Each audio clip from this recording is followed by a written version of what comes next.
of this great convention or meeting that we've had, and express again my thanks to you, my heart's deepest appreciation for your cooperation, splendid cooperation, and your good, affable, agreeable spirits and attitudes towards what we are trying to accomplish and are accomplishing here in these meetings and throughout the body in our local churches as our pastors strive to improve, upgrade, refine, perfect your personal lives.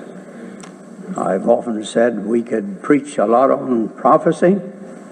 We have a fair knowledge of the prophetic utterances of the Bible and the great mass of prophecies that haven't been fulfilled, that are still in the offing. They're out here pending, waiting for time, for the conditions to work around, for these great predictions and these forecasts that the Lord has made through the mouth of the prophets.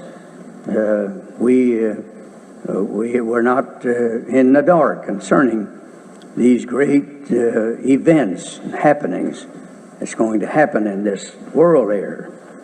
Someone said coming events always cast their shadows before them, and we're living in the shadow of a lot of great events that has been prophesied for our warning, for our learning, for our preparation to get ready, to adjust and to store away in our life, our mind, our spirits, to have the necessary stamina and the necessary equipment it takes to face the world conditions that's coming upon this world here.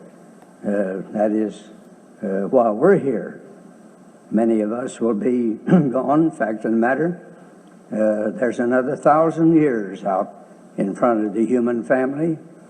And in 100 years, everybody here will be dead, with the exceptions of those who have made it to the bride of Christ. I'm conscious there's new converts among us. And there are people that the Lord has led to this body of people in late years. And you're not acclimated. You haven't heard these messages over and over like some of you older people, you veterans around here that have been here a long time. You've got used to our language. One of the brothers mentioned here about using the word overcomer to a Roman Catholic, and that's just clear out of his category. His vocabulary never had accumulated that word overcomer at all. But that's a household word with us, isn't it? We have a good understanding. We understand that, and all the associated words, family of words that goes with the word overcomer, conqueror, and to be subjected under the Lord, and overpower, to rise above, and to exercise authority over. All those terms could be used for the word overcomer. And Peter, in the second chapter of 2 Peter, he says, of whom a man is overcome, the same is he brought into bondage to. I've often said when two wrestlers get on the mat to wrestle, the fellow that's the strongest knows the holds better, and he pins the other man's shoulder to the mat to the count of 3. Well, he has conquered the other man. He has overpowered him, and he wins the bout. And if we're overcome with sin or evil, again, another scripture, Paul said in the Romans 13, be not overcome with evil, but overcome evil with good. But a lot of times, evil overcomes us, and our good is conquered by us being overcome with evil. But when we rise up to the place where we know so much goodness, and we are so good ourselves, and know so many rules of good, then evil doesn't have a chance with us. When we get in the ring with evil, it's just as good as whipped, because we know all the holds, and we have the power, we have the wit and ability to know how to handle every evil that can come against us. And when you can handle all of the evil that you are confronted with in this life, you are an overpowerer. You're an overcomer. You're a conqueror. And Paul said God has made us conquerors, more than conquerors, in Jesus Christ. And that doesn't only mean that you just barely make it with the skin of your teeth, but you've got a lot of power left. After you have won this battle, you could take on another enemy just like it and conquer that also. And the Lord has promised us power. And I've often said, these word studies here that we are studying in the Scripture, of how a word is used, and the subject matter, or the context of which we are reading in the Bible, we have a play on words. We may use the same word in one sentence, and it means something just the opposite in another context. And we're acquainting ourselves with just every word of the Bible. There's some of us that are so conscious of words. God has awakened my mind. I asked Him to. I said, Lord, make me sharp. The Bible speaks of being dull in the 5th chapter of Hebrews, dull of understanding.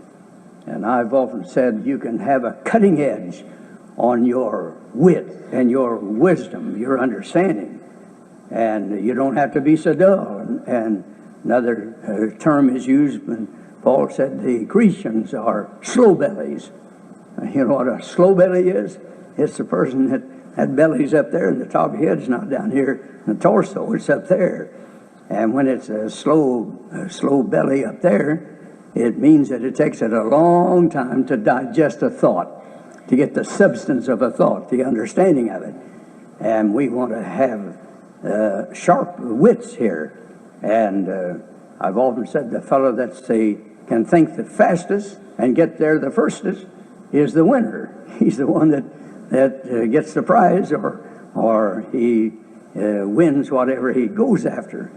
But if you're too slow to think, then if you're not careful, you'll be lagging way behind in the dispensation, the time, and the administration when the Lord is administering a certain thing, when the Lord is giving out something.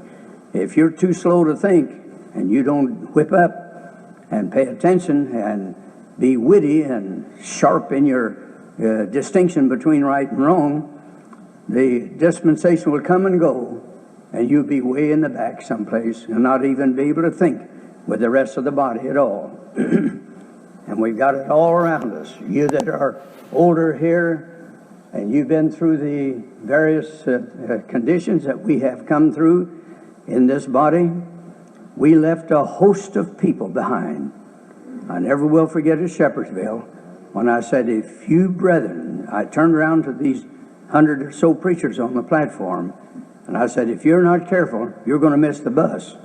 And I said, if you saints don't keep your eyes open and you make a distinction, a differentiation in the types of ministers and their abilities, I said, you're going to follow the wrong man.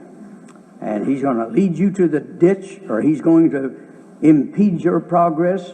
And I said, you'll miss the bus. It'll come and go, and you'll be looking around wondering what it's all about. Well, we sure left a lot of people behind.